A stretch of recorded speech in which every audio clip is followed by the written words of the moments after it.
Hello बच्चों, maths uncle में एक बार फिर से स्वागत है आपका। हमारे पिछले वीडियो में हमने आपको क्वाड्रिलेटरल्स के विभिन्न प्रकार और उसकी विशेषताओं के बारे में बताया था, उनकी अलग अलग प्रॉपर्टीज़ के बारे में आपको बताया था। आज हम उन प्रॉपर्टीज़ के बेस पे, क्वाड्रिलेटरल के डिफरेंट प्रॉपर्टीज़ के बेस पे कुछ न्यूमेरिकल क्वेश्चंस आपके लिए लेकर के आए हैं। ये क्वेश्चन क्लास 9th और क्लास 10 के जो MCQ टाइप क्वेश्चंस होंगे उनके लिए बहुत ही इंपॉर्टेंट तो हैं ही, उसके साथ जो बच्चे विभिन्न प्रतियोगिता परीक्षाओं की तैयारी कर रहे हैं, जैसे SSC हो या रेलवे हो या बैंक हो, उन सबके लिए भी ये बहुत आवश्यक है। तो आप इस वीडियो को बिल्कुल ध्यान से देखें और इन क्वेश्चंस को समझने की कोशिश करें। आज जो क्वेश्चंस हम करने जा रहे हैं वो सबके सब क्वेश्चन RD शर्मा की बुक से हैं। तो ये है हमारा पहला क्वेश्चन। इस क्वेश्चन में कहा गया है कि एक क्वाड्रिलेटरल है, उस क्वाड्रिलेटरल के चारों एंगल्स का रेशियो हमें दिया हुआ है। हमें बताया गया है कि उस क्वाड्रिलेटरल के जो एंगल्स हैं वो 1:2:3:1:1:2:4:5 के रेशियो में है। यानी उन सभी एंगल्स का अनुपात आप कह सकते हैं कि 1:2:4:5 है। तो हमें उन सभी एंगल्स का एक्चुअल वैल्यू बताना है, यानी उन सभी एंगल्स के वास्तविक मान बताने हैं। तो यहां पे हम सबसे पहले लेट कर लेते हैं कि let measure of angles be. अब इनको हम मान लेते हैं 1x, 2x, 4x and 5x respectively. Respectively का मतलब जिस सीक्वेंस में क्वेश्चन में दिया गया है ABCD पहले लिखा हुआ है, उसी तरीके से हम यहां पे इन एंगल्स को भी, ये A की वैल्यू हो गई, ये B की हो गई, ये C की हो गई, ये D की हो गई, ऐसा हम कह सकते हैं। अब आप याद कीजिए कि पिछले वीडियो में मैंने आपको बताया था कि कैसा भी क्वाड्रिलेटरल हो, उस क्वाड्रिलेटरल के सभी एंगल्स का सम 360 होता है। तो यानी इन सभी एंगल्स के सम भी 360 होने चाहिए। तो हम यहां लिखेंगे 1x plus 2x plus 4x plus 5x equal to 360। अब इन सबको प्लस कीजिए, 2 और 1 3 और 4 7, 7 प्लस 5 12, तो ये हो गया 12x इक्वल टू 360। अब यदि x की वैल्यू हम निकालें तो ये हो जाएगा 360/12। 12 से इसको आप सिंप्लीफाई कर दीजिए, 12 3 30 आ गया। तो यानी x की वैल्यू हमने 30 निकाल ली। अब जो एक्चुअल वैल्यू हमें उन एंगल्स की निकालनी है तो हम ऐसे निकालेंगे, therefore 1x is equal to 1 into 30 यानी 30 degree, 2x is equal to 2 into 30 यानी 60 डिग्री, फिर 4x is equal to 4 multiply 30 यानी 120 डिग्री, और 5x is equal to 5 multiply 30 यानी कि 150 डिग्री।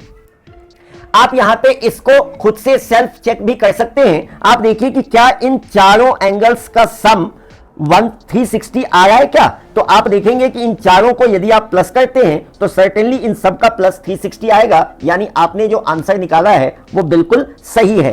तो आप यहां लिख सकते हैं देयरफॉर। तो इस तरीके से हमने इस क्वाड्रिलेटरल के चारों एंगल्स की वैल्यू फाइंड कर ली है। यह है हमारा दूसरा क्वेश्चन। इस क्वेश्चन में कहा गया है कि एक पैरेललोग्राम के दो अपोजिट एंगल्स 3x माइनस 2 और 50 - x डिग्री हैं, जैसा कि आप क्वेश्चन में देख सकते हैं। और हमें find the measure of each angle of the parallelogram, हमें पैरेललोग्राम के बाकी एंगल्स का मेजरमेंट निकालने को कहा गया है। तो बच्चों, जैसा कि आप जानते हैं कि किसी भी पैरेललोग्राम के अपोजिट एंगल्स इक्वल होते हैं। बच्चों, मेरी आपसे सलाह है कि इस वीडियो को देखने से पहले, इससे पहले का वीडियो जो हमने बेसिक्स ऑफ क्वाड्रिलेटरल करके बनाया हुआ है, आप उस वीडियो को जरूर देख लें, ताकि उसमें सभी क्वाड्रिलेटरल्स की प्रॉपर्टीज के बारे में आपको अच्छी से जानकारी मिल सके। उसके बाद ये वीडियो अगर आप देखते हैं तो आपको ये ज्यादा बेहतर ढंग से समझ में आएगा। उस वीडियो का लिंक आपको यहां डिस्क्रिप्शन में मिल जाएगा। तो हम आते हैं क्वेश्चन पे। हमें यहां पे, हम सबसे पहले मैं एक पैरेललोग्राम बना लेता हूं। ये हमने एक पैरेललोग्राम बना लिया ABCD। अब सपोज करो कि इसमें जो दो एंगल्स, अपोजिट एंगल्स हमें दिया गया है, हमने एक एंगल इसको मान लिया this is 3x minus 2 and this angle is 50 minus x. अब जैसा कि मैंने आपको बताया कि किसी भी पैरेललोग्राम के अपोजिट एंगल्स इक्वल होते हैं, तो हम यहां लिखेंगे, मैं एक लाइन लिख देता हूं यहां पे, since we know that opposite angles of a parallelogram are equal, therefore 3x minus 2 degree is equal to 50 minus x degree. अब आप इसको सिंप्लीफाई कीजिए तो ये हो जाएगा 3x, इस x को हम इधर ले आते हैं, plus x is equal to 50, ये 2 इधर आ गया प्लस में, so 3x plus 1x 4x is equal to 52, so x is equal to 52 upon 4, simplify किया, so x is equal to 13. अब यदि आप इन दोनों एंगल्स का मेजर देखें तो यहां पे क्या हो जाएगा, therefore 3x minus 2 is equal to 3 multiply 13 minus 2, 13 3s are 39 minus 2 that is 37 degree. दूसरा 50 माइनस x है, इसकी वैल्यू आप निकालिए, 50 माइनस x यानी 13, so again this is 37 degree. तो यहां पे आप ये देख सकते हैं कि ये दोनों ही एंगल का मेजरमेंट सेम आ गया, तो ये एक प्रूफ हो गया कि किसी भी पैरेललोग्राम के अपोजिट एंगल्स इक्वल होते हैं. अब उसी में एक और प्रॉपर्टी मैंने बताई थी कि किसी भी पैरेललोग्राम के एडजेसेंट एंगल्स का सम 180 होता है, तो आप लिख सकते हैं कि angle A plus angle B is equal to 180. तो हम यहां लिखेंगे, we know that sum of adjacent angles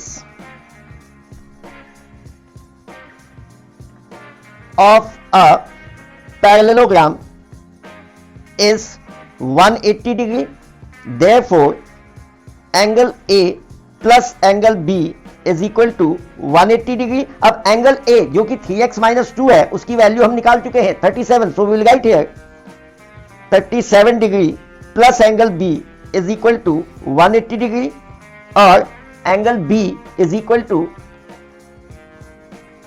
180 minus 37 कितना हो जाएगा ये, so it will be 143 degree. अब यदि एंगल B 143 है तो एंगल B का अपोजिट साइड एंगल D है, तो हम लिखेंगे therefore angle B is equal to angle D is equal to 143 degree. यहां पे आप लिख दीजिए opposite angles of parallelogram, therefore measure of angles is 37 degree, 143 degree, 37 degree and 143 degree. ये आंसर हो गया. तो बच्चों आज के लिए बस इतना ही, मिलते हैं फिर अगले वीडियो में ऐसे ही कुछ इंटरेस्टिंग क्वेश्चंस के साथ. तब तक के लिए बाय बाय.